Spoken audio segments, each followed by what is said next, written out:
Door County, Wisconsin is a beautiful peninsula that stretches out into Lake Michigan. It is my happy place.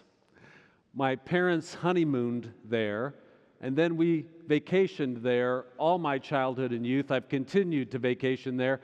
Memories from Door County mark every decade of my life. When I was 6 years old, I had just received my first real baseball mitt, and we're up in Door County, and my dad's tossing me a tennis ball for me to get used to it, and I told him I was ready for a real baseball. And so he took a real baseball, tossed it very lightly. It bounced off my glove right into my eye, and I had this massive black eye, and I was so proud of it. I walked around Fish Creek, Door County, like a war veteran. The memories all through my life of those lakeside villages in Door County, Fish Creek, Ephraim, Egg Harbor, Sister Bay, they fill all my memories. I caught my first real fish in Door County.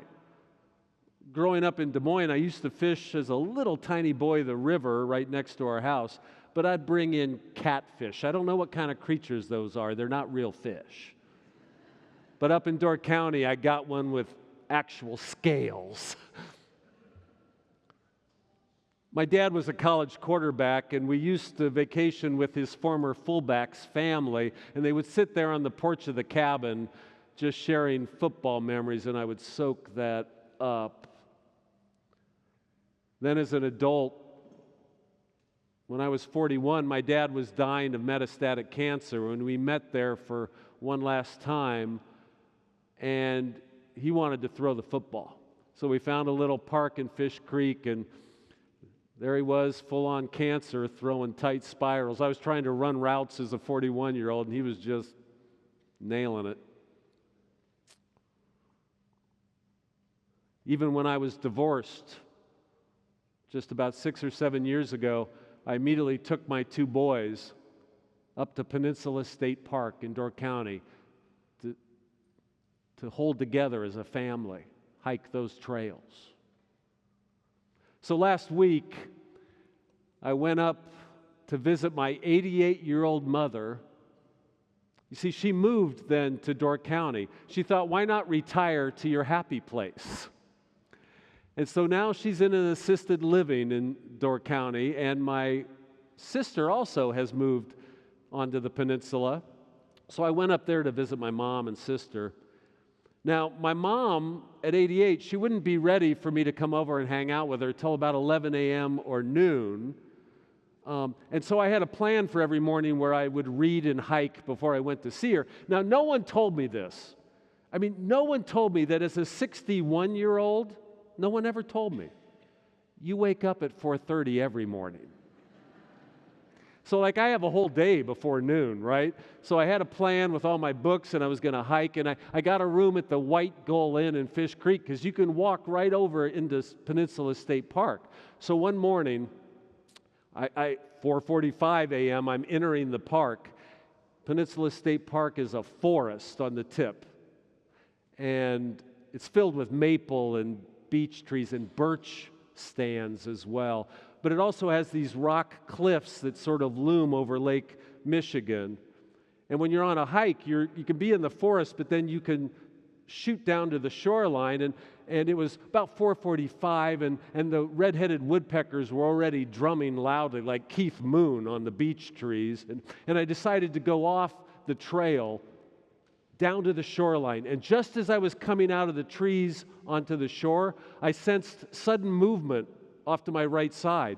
I started to turn, and a bald eagle had just come off a branch high in a tree. Now, eagles are so big that when they first come off a branch, they fall down first, and it had come down, and then it had deployed its wings and came right over my right shoulder within 5 feet with wings fully deployed. I mean, we're talking 6.5-foot wingspan right next to me. It shot over me and then grabbed a fish out of the water and took off. I have seen plenty of bald eagles sitting up in a tree or on a cliff or riding the winds up high in the sky. But I have never been within a few feet of a bald eagle with wings fully stretched out. The size was staggering. And then I was overcome with a sense of majesty as that eagle came over me, right next to me, whoosh. And I suddenly had a sense of the grandeur of it all. To see the beauty. I bet beauty is always around us, but sometimes it takes a whoosh and it breaks into our perspective. And I stood there and I just was filled with eagle bumps, I guess. I even said out loud, "Thank you, God." Everything seemed like it shimmered. Everything became transparent to transcendence.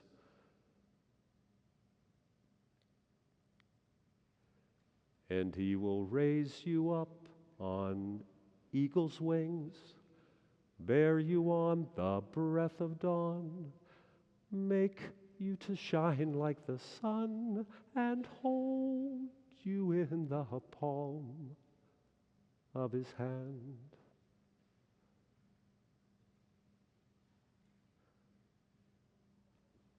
It's a grace of God that creation will include these whoosh moments where you get some sense of the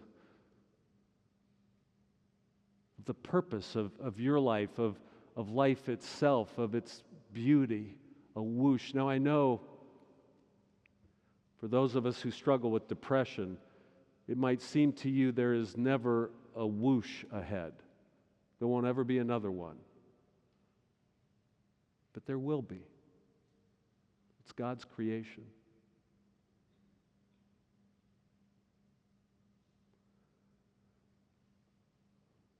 So the thing about eagle wings, an eagle has 7,000 feathers. And you want to talk about the beauty of God's creation. An eagle has a massive keel bone, a pectoral keel bone, that then moves out into hollow bones in the wings. And the intricacy is mind-blowing because there are 3 different muscles in each wing connecting every single feather to the bone. And these are organized in guilds, or what they call feather tracts. And they've examined dead eagles and tried to figure out the wings, and it's like a black box. It's a mystery even to scientists. It's so intricate. An eagle can control a single feather as it alters a feather slightly to catch the wind just right.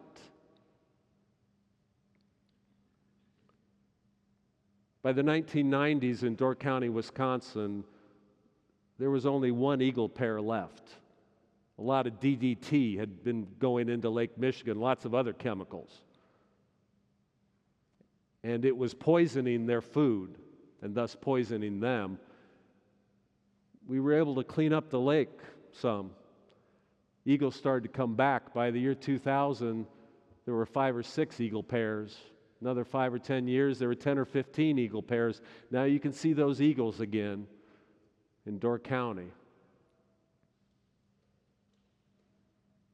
Isaiah chapter 40 is a whoosh.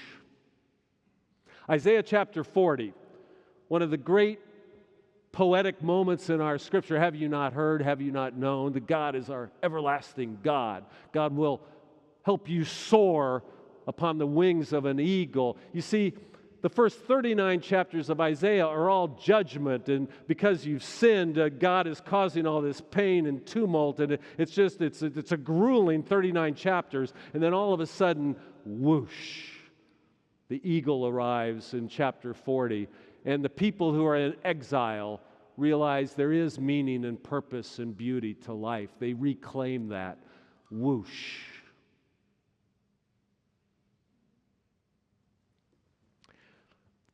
So each morning, before I could go visit my mom, I had a bunch of books too, so I'd hike, and then I'd read, and then I'd hike more, and I would read. And I started to experience some whooshes in the books themselves. I had a book with me called My Time of Dying by Sebastian Junger. Have you seen this book? It's just out. Sebastian Junger is a journalist and a writer who will become expert in something and write about it. You see, normally I read experts in some field, like theologians, but they're not writers. So my whole life I'm reading these experts that aren't really good writers. But Sebastian Junger, he's a writer. And he's writing about the times that he almost died. He was embedded with a unit in Afghanistan. And a writer, the way the writer can describe a firefight and almost dying, it's harrowing. And then he describes almost dying as a surfer caught in the wash cycle of a massive cold Atlantic wave. And I've been caught in the churn in Laguna Beach before, and you don't know what's up or down, and you don't know whether you can hold your breath long enough to figure that out. And the way he describes almost dying under that wave is just, it overcomes you. But the main part of the book is about how he almost died now as a 52-year-old. They live in a rural spot on Cape Cod, and they were on a hike, he and his wife, and he started to experience some disorientation and was having to sit down, and he's a strong man, and he didn't know what was happening to his body, and he's a writer, and he was describing these symptoms, and so they got back to the house somehow, and the wife called an ambulance, but it takes an hour for an ambulance to get out there. When it got there, he had recovered a little bit, and the ambulance guy said, "You're 52 years old. You're just dehydrated from a hike. Start drinking water," and they were going to take off. And his wife says, "No, this guy never complains about pain. You're taking him now." She saved his life. He got in the ambulance. They realized something was going wrong because he started to code. They brought him back. When they got in the hospital, they didn't know what it was, and the doctors are trying to figure out. And this was a tricky one because he was bleeding internally. He had an aneurysm near the pancreas, and that's buried under a lot of organs. And he's bleeding out. When they finally figured that, they rushed in their attempts to save him. Now, he's a writer, and he studied all the procedures that developed, and the heroic doctors that developed these procedures, and to get to that aneurysm, that bleed, it was complicated to move all the organs, and he's a writer, and he describes the tools that doctors had developed for this kind of emergency surgery, and he's dying, and he codes again. He's actively dying, and he can describe it with such precision and power, and just as he's about to die, his father appears next to him. He describes an experience, a near-death experience, and he's a writer. His father, who had died many years before, appeared and seemed to be inviting him into another realm. Now, Sebastian Junger is not a believer. Sebastian Junger doesn't think there's God. He's not religious at all. But the way a writer describes a sense that there is more. It was a whoosh for me to hear someone that didn't believe any of this suddenly know, wait, there's something more. The doctors brought him right back from the brink, and he lived, and he wrote this book. It was a whoosh for me. And he will raise you up on eagle's wings, bear you on the breath of dawn, make you to shine like the sun, and hold you in the palm of his hand. You might not be sure there's a whoosh that will be happening for you anytime soon, but there will be. It's a grace of God. You will have some inbreaking of the beauty or meaning to life itself. I had another whoosh from a book, and this was a strange one. It's not a book I would read. It was from a very conservative think tank, and it was a Hungarian diplomat to England who was writing a book about America. The book is called The Genius of America. But I had heard something about this Hungarian diplomat that somehow he was transcending the dichotomy between liberal and conservative. And like we live in our minds in that dialectic now. Every idea is either liberal or conservative. Every proposal, everything about politics, everything is either liberal or it's conservative. And I'm so tired of that dichotomy. And I had heard that somehow this guy could transcend that. And sure enough, as a deeply conservative thinker, he started the book describing the great failings of America, how the sin of slavery and racism and how we treated indigenous peoples. And if you want to put it in categories, he sounded like a woke leftist for the first half of this book. But then he shows it's not about those kind of categories. And he starts to name what the genius of America is, and it's these basic values and virtues like equality before the law and justice and freedom.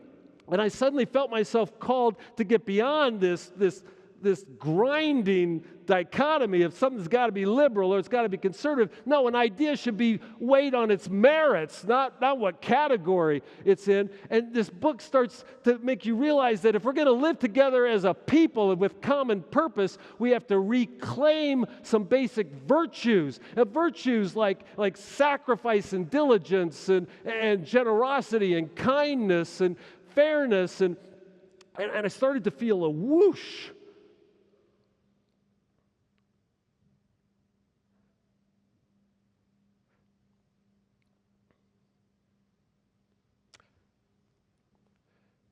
I had one more whoosh on that trip.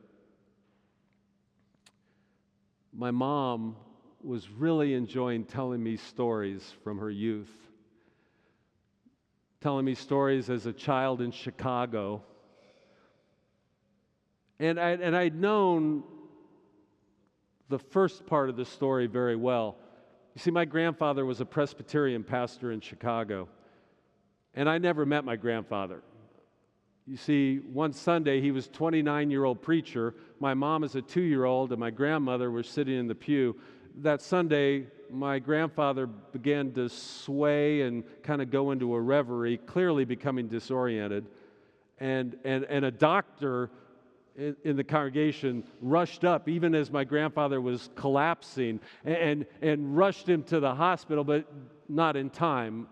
My grandfather died as a 29-year-old to an infection that had gone to the brain.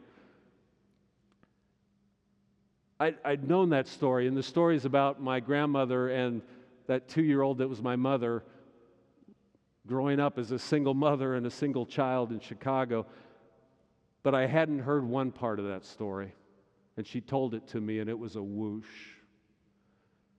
She told me that almost 40 years later, that her mother, and now my mom as an adult, they heard that doctor was in an assisted living place.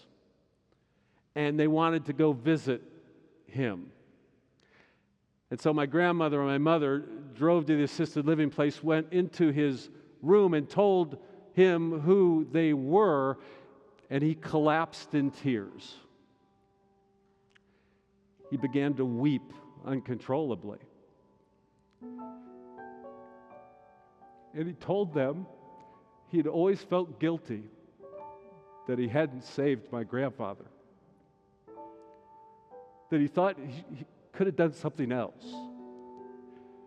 And my mom and my grandmother said to him, "No, you don't understand. We came here to tell you you're our hero. You did everything you could."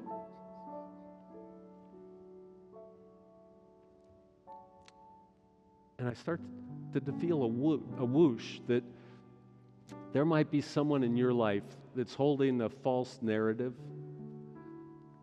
And maybe you need to tell them they're your hero.